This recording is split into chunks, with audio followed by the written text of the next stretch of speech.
Nancy Pelosi has a new love affair. She's in love with Jeff Epstein's ghost. President Trump asked about the Epstein case. I know you've urged people to move on, but I'm curious, why do you think your supporters in particular have been so interested in the Epstein story and so upset about how it's been handled? I don't understand it. Why they would be so interested. He's dead for a long time. He was never a big factor in terms of life. I don't understand what the interest or what the fascination is. I really don't. And the credible information's been given. Don't forget, we went through years of the Mueller witch hunt and all of the different things, the Steele dossier, which was all fake. All that information was fake. But I don't understand why the Jeffrey Epstein case would be of interest to anybody. It's pretty boring stuff. It's sordid, but it's boring. And I don't understand why it keeps going. I think really only pretty bad people, including fake news, want to keep something like that going. But credible information, let them give it. Anything that's credible, I would say, let them have it. Nancy Pelosi is in love with Jeff Epstein's ghost, and President Trump is not helping things. She loves his ghost because it's now separating MAGA and people who would support President Trump. And that President Trump doesn't get this. His own sons tweeted constantly about Jeff Epstein. Not once or twice, but many times. It's boring.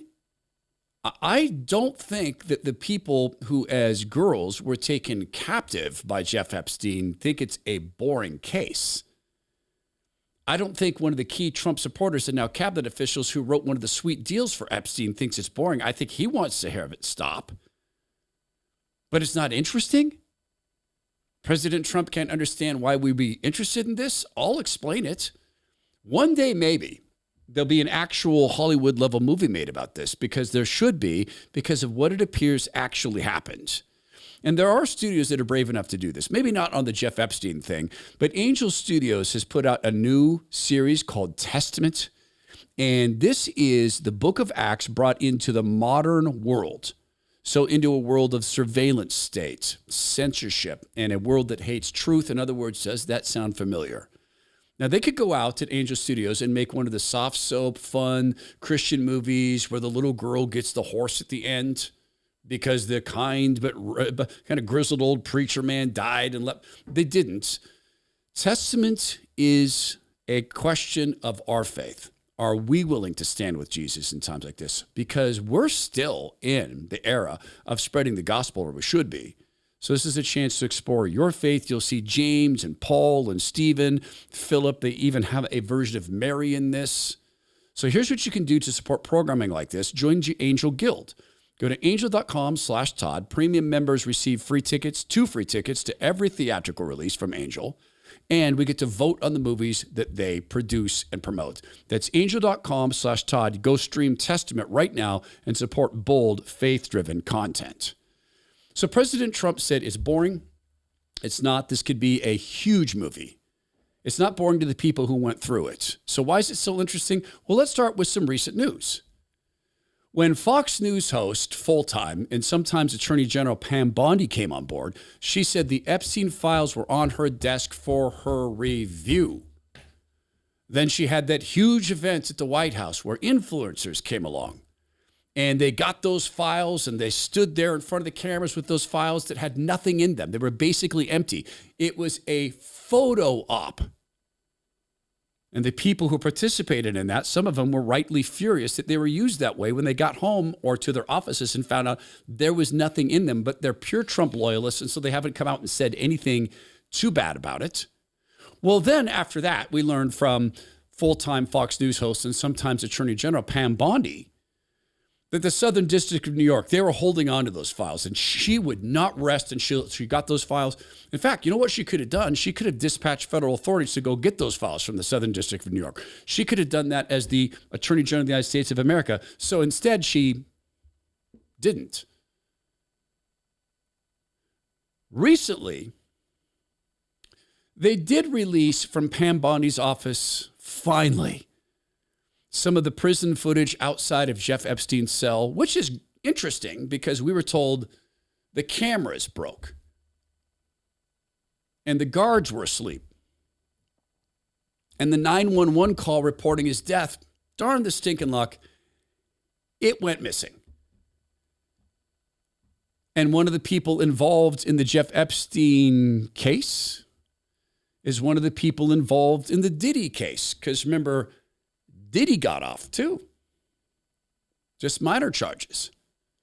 Interesting that, in that Diddy had apparently a whole bunch of footage of powerful people doing perverse sexual things to other people, sometimes without their knowledge or consent. That was the allegation, or allegations.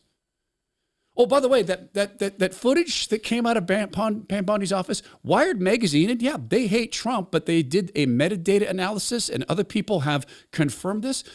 There was approximately 2 minutes and 53 seconds that were removed. This was from one or two things stitched together. It was like the missing moments from the Watergate tapes. That's not interesting? Why are Trump supporters interested in this? Because we elected you to drain the swamp. There's a whole lot that's interesting about this. For instance, Ghislaine Maxwell is in prison for conspiracy to commit sex trafficking acts of minors. She conspired with someone. She was working for someone. Is it the contention here that there was enough evidence to commit her of conspiring with someone, but not enough evidence to show that Jeff Epstein was that someone? Or was it just that all these powerful men flew to Epstein Island and simply, enjoyed the eats, the view? They don't have their own islands, their own eats, their own views? We have the pictures of these young women massaging people like William Jefferson Blythe Clinton III, also known as Slick Willie or President Clinton. That seems kind of questionable, given that we know about President Clinton's sexual tastes and proclivities. It's boring. Right up to the red shoe photo, the blue dress, red shoe painting that Epstein had. It's boring and people don't get it. Cindy McCain and the McCain family, they're not friends with the Trump family. They don't support President Trump at all. John McCain couldn't stand that style of politics. Cindy McCain was asked a question at an event. This is a brief portion of her answer, and she mentions Jeff Epstein hiding in the open. It hides in plain sight. Epstein was hiding in plain sight. We all knew about him. We all knew what he was doing. But we had no one that was, legal aspect that would go after him. They were afraid of him. For whatever reason, they were afraid of him. Why were they afraid of him? President Trump is saying that this is a hoax, hoax, hoax. Now, in the case of him being a Russian asset, that was Hillary Clinton Oppo that was laundered through a disgraced law firm. I think it's disgraced, Perkins Coie. And they pretended that they were being paid for legal services when, in fact, it seems they were being paid for media services and laundering opposition research. And it involved a truly, truly slimy company called Fusion 360 that they went out and manufactured this stuff. So that was manufactured from whole cloth. Many of the cases against President Trump breathed life into after 30 years are laughable if you get to the actual evidence of it. But this isn't laughable. Cindy McCain was the insider's insider. She said everybody knew and everybody was afraid. So Alex Azar, the Trump official who cut that very, very special deal for Jeff Epstein, was he afraid? The talk of him having videos of all these people has been going on for years, that there were safes filled with videos and suddenly those videos don't exist. There are FBI whistleblowers who've come out to say that not only did they exist, but the people who were running the FBI prior to Patel and Bongino getting there destroyed every shred of evidence because this guy was such a high-level asset for the intelligence services that they didn't want them to have it. And Dan Bongino was on the verge of leaving because of this Epstein situation and Pam Bondi, and that's been confirmed by multiple sources that Bongino was thinking of quitting. It's not interesting.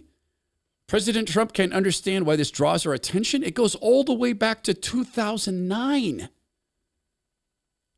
when some of us saw this the first time around and said, hey, wait, what? For 3 years, I've had this interview with Virginia Roberts. We would not put it on the air. First of all, I was told, who's Jeffrey Epstein? No one knows who that is. This is a stupid story. Then the palace found out that we had her whole allegations about Prince Andrew and threatened us a million different ways. We were so afraid we wouldn't be able to interview Kate and Will that also quashed the story. And then Alan Dershowitz was also implicated in it because of the planes. She told me everything. She had pictures. She had everything. She was in hiding for 12 years. We convinced her to come out. We convinced her to talk to us. It was unbelievable what we had. Clinton. We had everything. I tried for 3 years to get it on, to no avail, and now it's all coming out, and it's like these new revelations, and I freaking had all of it. I'm so pissed right now. Like, every day I get more and more pissed because I'm just like, oh my God, what we had was unreal. Other women backing it up. Hey, yep. Brad Edwards, the attorney, 3 years ago, saying there will come a day when we will realize Jeffrey Epstein was the most prolific pedophile this country has ever known. And I had it all 3 years ago. Amy Robach, reporter with ABC News back in the day. That was 2019, courtesy of Project Veritas. Why are Trump supporters interested in this? Because of that. Because when there's a propaganda of silence from the Mockingbird media and they don't want to break a story like that involves a prince and a former president, and they choose not to break that story, we wonder, are they told not to break that story? Because I'm here to tell you, sometimes they're told not to break stories. There's a huge story I'm a little obsessed with, Project Cassandra. And in that case, Barack Obama and his vice president, who at the time was more mentally cogent, Joe Biden, decided to prevent U.S. authorities from moving forward on a case to arrest Taliban operatives and Mexican drug cartel operatives who were smuggling heroin over, through, across, and under our border. They had named agents from the intelligence services and the DOJ and from foreign intelligence services who'd work with them. 7 named agents said, we were ready. We had the indictments. We were ready to go. Barack Obama said no. And that project was revealed in one article and then died. I talked to a guy who's since passed on. He was a hardcore newsman, neither left nor right. But I said, he heard me complaining about it one day. And I said to him, Dan, why does stuff like this happen? He said, well, I don't know the specifics in this case, Todd, but I can tell you, having been a bureau chief in Washington, D.C., sometimes we get phone calls from the intelligence services saying, you can't run that. I said, what do you mean can't? You gave into that? He said, I'm embarrassed to say I did. During the Vietnam War, when he worked in Washington, D.C. as one of the bureau chiefs, he had the intelligence services come to him and say, you can't run that because if you do, we're going to have men and women in the field unalived. They're going to lose their lives if you bring this out. So we can't stop you, but we can show you the pictures of the families you're going to affect. And he never knew if that was true, but he didn't want to risk it. So in that case, he decided to fold. So when I look at ABC News having a story like this and they refuse to air it, and none of the other networks aired it, because if she had it, you think they didn't? If Cindy McCain knew, everybody knew, and they didn't air it? Why is it interesting? Because of the propaganda of silence. Why is it interesting? Because of the huge aspects of this that go beyond his perverse desire to harm children sexually, such as he was a eugenicist that wanted to seed the earth with his seed. He was paying for a project in Arizona to take his seed to reseed the earth. Do you think it was just him? Maybe it was just Prince Andrew and William Jefferson Blythe Clinton III. Maybe they were the only powerful men that went to go do that. Is that believable to anybody? This is from GBN. It's a British news article, GBN News. It's from a Twitter account, Bohemian Atmosphere. So GB News took down the Epstein article regarding the Clintons, Prince Andrew, and Branson sex tapes. Yeah, right there. Yep, sorry, we can't find the page you're looking for. Darn the luck, where'd that go? And incidentally, the family of Ghislaine Maxwell has written a letter. They want a review of her case. Because after all, if there's no proof about Jeff Epstein, How is there proof about Ghislaine Maxwell? Because remember, she was convicted. Prosecutors argued that Maxwell and Epstein conspired to set up a scheme to lure young girls into sexual relationships with Epstein from 94 to 2004 in New York, Florida, New Mexico, and the Virgin Islands. 4 women testified during the trial that Epstein abused them and that Maxwell facilitated the abuse and actually sometimes participated as well. And we're told, so did other men. But there's no client list. President Trump is making a major mistake. Here's the cure. Release everything. President Trump said himself, the man has been dead a long time. Release everything. He wants just the legitimate stuff released? No, release it all. Let us judge. If you need to redact names of victims, please do. If you need to redact names of intelligence agents, please do. But until that happens, people aren't going to trust you, Mr. President, not on this topic.